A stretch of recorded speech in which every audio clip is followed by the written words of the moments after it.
സംശയം പക്ഷേ ആൾക്കാർക്ക് മാറിയിട്ടില്ല. ശ്വേത അങ്ങനെ ഒരു ദൗത്യം അനുഷ്ഠിക്കേണ്ടിയിരുന്നോ?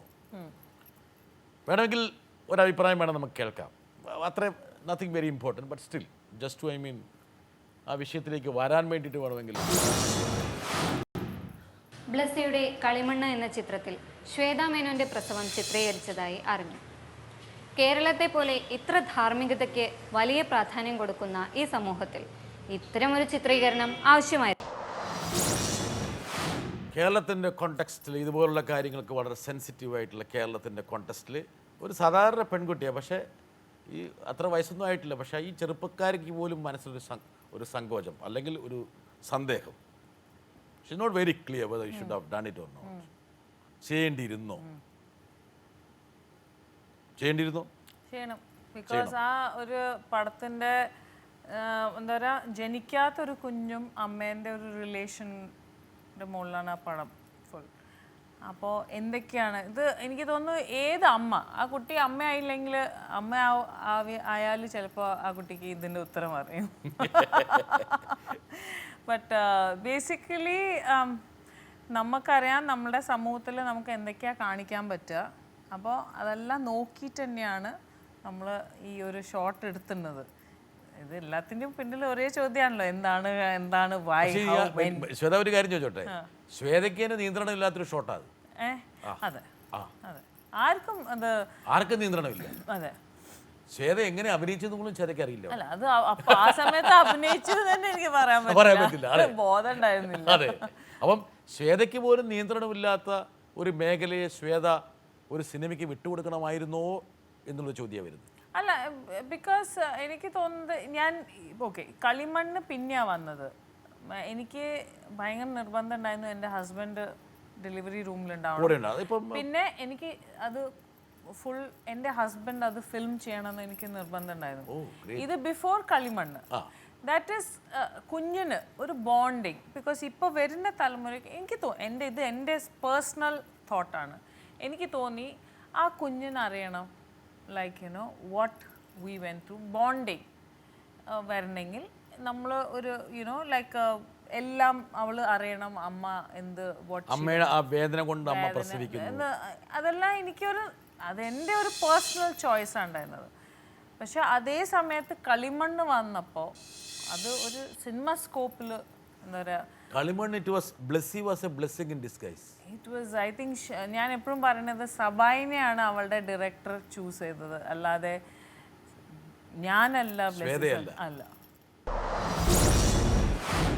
ലോക സിനിമയിൽ ചിലപ്പോൾ ആദ്യമാവാം ഒരു ഭ്രൂണാവസ്ഥയിൽ തുടങ്ങി ക്യാമറയ്ക്ക് മുന്നിലേക്ക് പിറന്നു വീഴുന്നു. ഒപ്പം തന്നെ ഒരു 5-ാം മാസം എത്തുമ്പോൾ ചിരിക്കാനും കളിക്കാനും അച്ഛനെയും അമ്മയൊക്കെ തിരിച്ചറിയുന്ന പ്രായത്തിൽ അതിൻ്റെ കഥാപാത്രത്തിൻ്റെ മറ്റൊരു ദിശയിലൂടെ അഭിനയിക്കാൻ സാധിക്കുന്നു എന്നൊക്കെ പറയുന്നത് സബേനയ്ക്ക് മാത്രം സ്വന്തമായിട്ടുള്ള ഒരു അംഗീകാരമായിട്ടാണ് നമുക്ക് കരുതേണ്ടത്.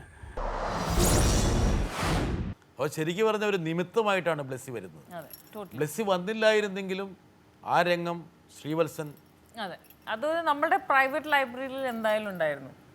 പക്ഷേ പ്രൈവറ്റ് ലൈഫിൽ ഒരു പക്ഷേ കുഞ്ഞിനെ കാണിക്കാൻ വേണ്ടി അല്ലെങ്കിൽ വയസ്സാകുമ്പോൾ വീണ്ടും തിരിഞ്ഞു നോക്കാൻ വേണ്ടിയിട്ട്. പ്രൈവറ്റ് ലൈഫ് പറഞ്ഞാൽ നമ്മുടെ ബെഡ്റൂമിൽ മാത്രമല്ല. I am very proud of what is happening. ഞാൻ എൻ്റെ ഗർഭകാലം ഞാൻ ഭയങ്കര എൻജോയ് ചെയ്തിട്ട് എനിക്ക് തോന്നുന്നു I can say very proudly, ഞാൻ 9th month ഡെലിവറി വരെ ഞാൻ വർക്ക് ചെയ്തിട്ടുണ്ട്. കുഞ്ഞു വയറ്റിൽ കിടന്നിട്ട് ഒരുപാട് ചവിട്ടിയിട്ടുണ്ട്. അപ്പോൾ ഞാൻ ഭയങ്കര, എനിക്ക് ഒരു കുഴപ്പമുണ്ടായിരുന്നില്ല. എനിക്ക് എന്താ ഛർദ്ദിക്കലോ അല്ലാതെ അങ്ങനെ ഒന്നും ഉണ്ടായിരുന്നില്ല. ഞാൻ ഏറ്റവും ജാസ്തി എൻജോയ് ചെയ്ത ഒരു പീരീഡാണ് മൈ പ്രഗ്നൻസി. അപ്പോൾ വൈ നോട്ട് സെലിബ്രേറ്റ് ഇറ്റ്? സെറ്റിൽ വെച്ചാണ് ഈ പറഞ്ഞ യു ആർ പ്രഗ്നന്റ് എന്നുള്ള കാര്യം തന്നെ അറിയണമല്ലേ? സെറ്റിലല്ല, ആക്ച്വലി ഞാൻ എന്താ പറയുക, എനിക്ക് തോന്നി എൻ്റെ ഹീമോഗ്ലോബിൻ ലോ ആണ്, BP ലോ ആണെന്ന് ചെക്ക് ചെയ്യാനാണ് ഞാൻ ബോംബെ പോയത്.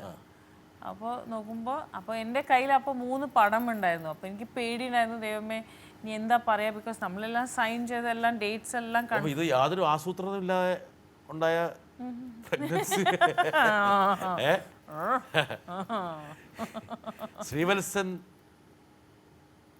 ശ്വേത ആദ്യം മോഡലായി അഭിനയിച്ച ആഡ് ഫിലിമിനോട് നീതി പുറത്തില്ല.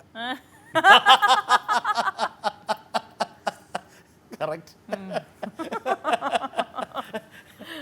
അയ്യോ 3 സിനിമയ്ക്ക് സൈൻ ചെയ്തിരിക്കുകയാണ്, അതിൻ്റെ ഇടയ്ക്ക് ഇതാ സംഭവിച്ചു. അപ്പോൾ അപ്പൊ ഞാൻ വിളിച്ചു അവരോട് പറഞ്ഞപ്പോൾ അവരെല്ലാവരും പറഞ്ഞത് so what, correct, you know so what. ശ്വേതയ്ക്ക് പ്രോബ്ലം ഉണ്ടോ? ഞാൻ പറഞ്ഞു എനിക്ക് പ്രോബ്ലം ഇല്ല. ഞാൻ എൻ്റെ ഡോക്ടറോട് ചോദിച്ചു, ഡോക്ടർ പറഞ്ഞു യു ക്യാൻ വർക്ക്. ഞാൻ പറഞ്ഞു ഓക്കെ ഫൈൻ. എത്ര ആൾക്കാർ ഓഫീസിൽ പോകാറുണ്ട് അതിങ്ങനെ. അപ്പോൾ അങ്ങനെ തന്നെ ജസ്റ്റ് കം, ബിക്കോസ് എല്ലാവർക്കും അറിയാം ഞാൻ വർക്കിൻ്റെ സമയത്ത് ഞാൻ വരും, അല്ല ഞാനൊരു പ്രൊഫഷണൽ ആയിട്ടാണ് അത് എടുത്തത്. അപ്പോൾ ഞാൻ അങ്ങനെ 3 പടം ചെയ്തു. ഒഴിമുറി ഞാൻ 6 മാസം പ്രഗ്നൻ്റ് ആണ്ടായിരുന്നു. ഞാൻ റിയാലിറ്റി ഷോ ഷൂട്ട് ചെയ്യാണ്ടായിരുന്നു. അത് 8 മാസം വരെ എനിക്ക് ചെയ്യാൻ. ക്യാമറ ഇവിടെ വരെ എത്തി അല്ല ക്യാമറ ഫുൾ പക്ഷെ പലപ്പോഴും ഇവിടെ വെച്ച് കട്ട് ചെയ്തു. അതല്ല അത് ബിക്കോസ് എന്താ പറയുക, ഒരുപാട് റിയാലിറ്റി ഷോയിൽ നമ്മൾ ഇങ്ങനെ തന്നെയാണല്ലോ കട്ട് ചെയ്യുക. പക്ഷേ അത് കഴിഞ്ഞ് പിന്നെ ഞാൻ എന്താ പറയുക 8 മാസം കഴിഞ്ഞിട്ട് എനിക്ക് ട്രാവൽ ചെയ്യാൻ പറ്റാത്തതുകൊണ്ട് ബോംബെയിൽ വെച്ച് കളിമണ്ണിൻ്റെ 1-2 ദിവസം ഷൂട്ട് ചെയ്തു. അങ്ങനെ ഡെലിവറി വരെ ഷൂട്ട് ചെയ്തു.